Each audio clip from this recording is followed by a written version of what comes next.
Hello students, question है आपके सामने। 3 bags B1, B2 and B3. Bag B1 contains 5 red and 5 green balls. B2 contains 3 red and 5 green balls. B3 contains 5 red and 3 green balls. Bag B1, B2 and B3 have probabilities 3/10, 3/10 and 4/10 respectively. A bag is selected at random and a ball is chosen at random from the bag, then which of the following options are correct? First है probability that the chosen ball is green given that the selected bag is B3 equals to 3/8। इस तरीके से हमारे पास यहाँ पर 4 options हैं। तो सबसे पहले हम क्या कर देते हैं, यहाँ पर 3 इवेंट्स अज्यूम करते हैं, E1, E2 एंड E3। ये 3 इवेंट्स पहले ले लेते हैं। तो E1 इवेंट क्या है? बैग 1 इज सेलेक्टेड, ये आपने बैग 1 का सिलेक्शन किया। E2 इवेंट क्या है कि आपने बैग 2 का सिलेक्शन किया, और E3 इवेंट क्या है, आपने बैग 3 का सिलेक्शन किया। तो बैग 1 का सिलेक्शन करने की जो प्रोबेबिलिटी क्वेश्चन में आपको 3/10 दे रखी है, बैग 2 का सिलेक्शन करने की प्रोबेबिलिटी भी 3/10 दे रखी है, और बैग B3 का सिलेक्शन करने की प्रोबेबिलिटी आपको 4/10 दे रखी है। ठीक है, बैग्स के सिलेक्शन के बाद क्या किया है, एक बॉल निकाली जो कि ग्रीन है। तो हम यहां लिख लेते हैं अ ग्रीन बॉल इज ड्रॉन। एक ग्रीन बॉल को क्या किया है, ड्रॉ किया गया, निकाला है। अब फर्स्ट पार्ट में देखें क्या फाइंड करने लिखा है।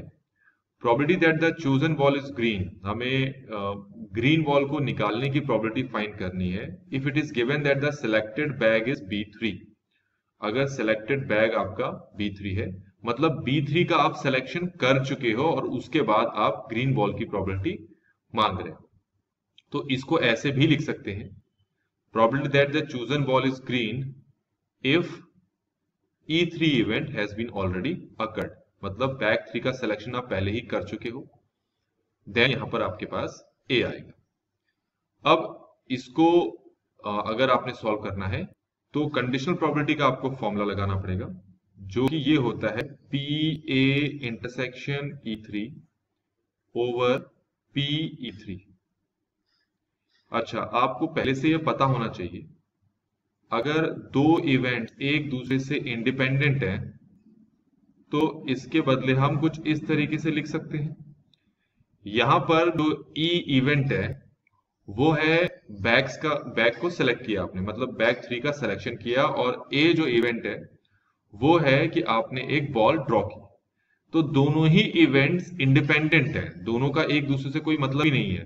तो मैं इसकी जगह लिख सकता हूं PA मल्टीप्लाई E3, और नीचे आपके पास क्या है PE3, ये कैंसिल हो जाता है।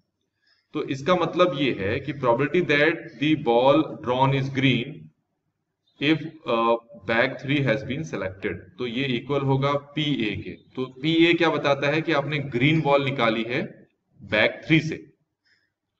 तो बैग 3 से ग्रीन बॉल निकालने की प्रोबेबिलिटी क्या है, पहले तो तुम्हें पता होना चाहिए कि बैग 3 में ग्रीन बॉल्स कितनी है। तो ये देखो जरा, बैग 3 में 3 ग्रीन बॉल्स हैं और 5 रेड बॉल्स हैं, तो टोटल बॉल्स हो गई 8 और ग्रीन है 3। तो ये जो प्रोबेबिलिटी हो गई ये हो गई 3/8। तो हमारे पास जो A पार्ट है उसमें जो चीज पूछी गई थी उसकी प्रोबेबिलिटी हमने यहां पर कितनी निकाल दी है, 3/8। तो देखते हैं ऑप्शन, तो ऑप्शन में भी 3/8 है, इसका मतलब पहला ऑप्शन सही है। दूसरे ऑप्शन में आते हैं, probability that the chosen ball is green equals to 39/80। अब इसमें कहा है कि आपने जो बॉल चूज की है वो है ग्रीन, मतलब ग्रीन बॉल को निकालने की प्रोबेबिलिटी आपको निकालनी है। अब इसके लिए फॉर्मूला क्या होता है, PA का मतलब है कि आपने ग्रीन बॉल निकाली है।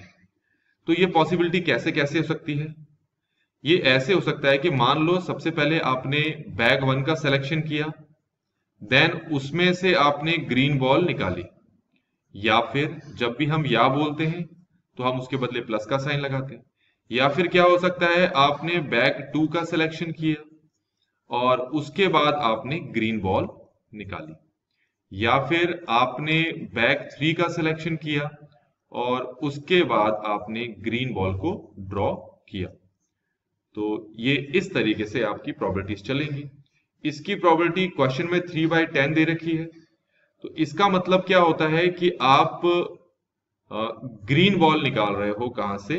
बैग 1 से। तो बैग 1 से ग्रीन बॉल निकालने की प्रोबेबिलिटी क्या है? पहले तो ये देखो, बैग 1 में 5 रेड है, 5 ग्रीन बॉल है। तो ग्रीन बॉल को निकालने की प्रोबेबिलिटी हो गई आपके पास 5/10 प्लस PE3 क्या है आपके पास? इसकी प्रोबेबिलिटी भी 3/10 है। और इसका मतलब क्या है कि आप बैग 2 से ग्रीन बॉल निकाल रहे हो। तो बैग 2 से ग्रीन बॉल निकालना, तो बैग 2 पे ग्रीन बॉल कितनी है? 5 ग्रीन बॉल है और टोटल बॉल्स हैं 8। तो ये हो गया आपके पास 5/8। फिर probability of the selection of bag 3 ये होता है आपका 4/10। और ये हमारे पास है, आपने ग्रीन बॉल निकाली है बैग 3 से, जिसकी प्रोबेबिलिटी हमारे पास कितनी है? 3/8, जो हमने ऊपर भी निकाला है आंसर। अब यहां पर इन सबको हम सिंप्लीफाई कर लेते हैं और देखते हैं हमारा आंसर कितना आता है। जहां पर ये कट रहा है वहां पर काट देते हैं। ये 2 से कट गया, ये 2 से कट गया, तो ये हो गया 3/20, ये हो गया 3/16, ये हो गया 3/20।